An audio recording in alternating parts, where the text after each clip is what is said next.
तो नमस्कार साथियों, स्वागत है आपका अमरीश कुमार ऑफिशियल चैनल पर। मैं हूं अमरीश कुमार।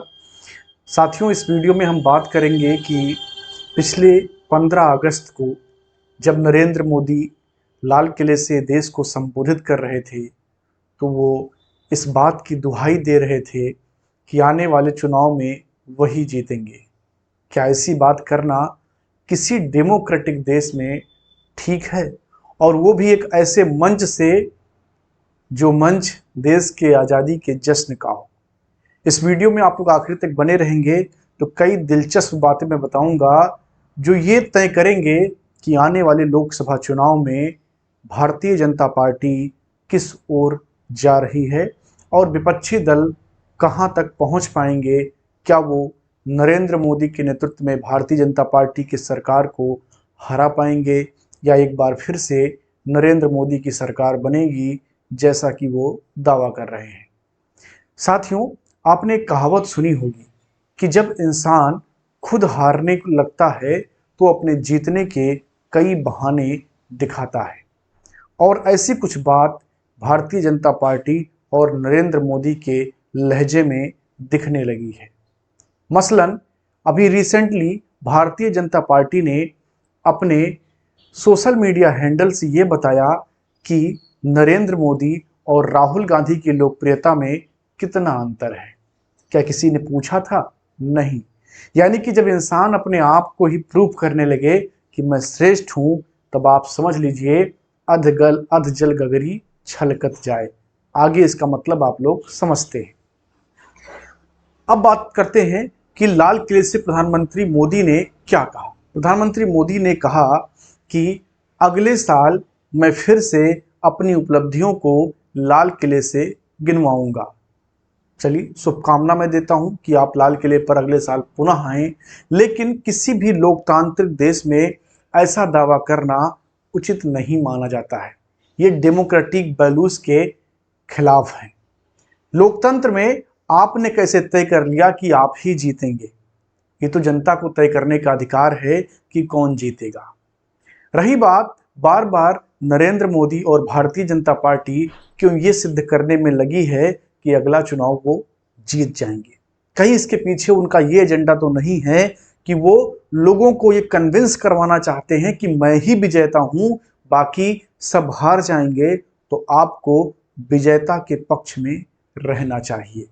हो सकता है क्योंकि कर्नाटक के रिजल्ट भारतीय जनता पार्टी के सोच के बिल्कुल खिलाफ आए। हाल ही में कई ओपिनियन पोल में मध्य प्रदेश और महाराष्ट्र में बराबर की स्थिति दिखाई पड़ रही है। अगर मध्य प्रदेश में भी भाजपा हार जाती है तो नरेंद्र मोदी के लिए 2024 की राह आसान नहीं होगी।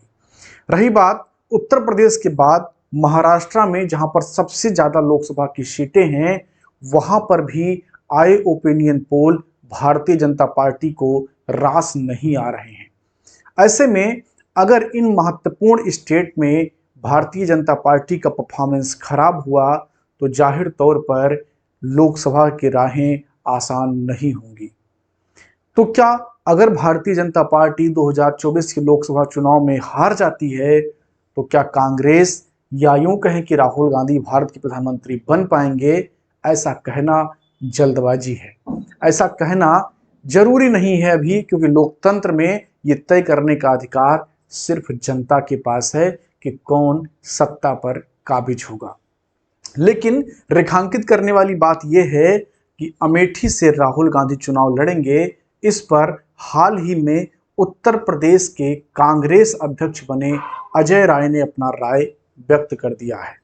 अजय राय की राय को माने तो ऐसी संभावना भी अंदर से है कि प्रियंका गांधी वाड्रा बनारस से प्रधानमंत्री मोदी के सामने चुनाव लड़ सकती हैं। और अगर ऐसा हुआ तो भारतीय लोकतंत्र का एक अनोखा और विहंगम दृश्य आपको देखने को मिलेगा 2024 के चुनाव में, जब दो बड़े पार्टी के दो बड़े नेता आमने सामने लड़ेंगे तो रिजल्ट भी देखने लायक होगा।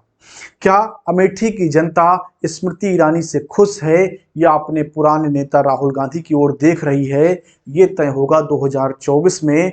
कांग्रेस पार्टी जो अपना लिस्ट जारी करेगी कि क्या राहुल गांधी अमेठी से चुनाव लड़ेंगे या नहीं। फिलहाल अभी तो अजय राय ने कह दिया है कि राहुल गांधी अमेठी से चुनाव लड़ेंगे, तो अजय राय ने हवा में बात तो नहीं की होगी, कुछ ना कुछ अंदर खाने जानकारी जरूर होगी। ऐसे में राहुल गांधी की लोकप्रियता बढ़ी है, इस बात में दम बीजेपी को भी लग रहा है, क्योंकि बीजेपी को खुद बताना पड़ रहा है कि नरेंद्र मोदी की लोकप्रियता राहुल गांधी से कितनी ज्यादा है। अब अगर बीजेपी को यह खुद बताना पड़ रहा है, इसका मतलब पिछले कुछ समय में राहुल गांधी की लोकप्रियता बढ़ी है। वो चाहे भारत जोड़ो यात्रा से हो, या अलग अलग समुदाय के लोगों से राहुल गांधी के मिलने से हो, या उसके बाद में कर्नाटक में आए भारतीय जनता पार्टी के हार से हो। तो ये देखना दिलचस्प होगा कि 2024 के लोकसभा चुनाव में क्या भारतीय जनता पार्टी माहौल बना करके पुनः विजयी होगी, या कांग्रेस के नेतृत्व में सभी विपक्षी दल मिल करके भारतीय जनता पार्टी को हरा पाएंगे। अगर ये वीडियो आपको पसंद आया है तो लाइक करिए। आप इस पर क्या सोचते हैं, आपकी राय क्या है, कमेंट बॉक्स में जरूर लिखिए और चैनल को सपोर्ट करके सब्सक्राइब करिए। Thank you.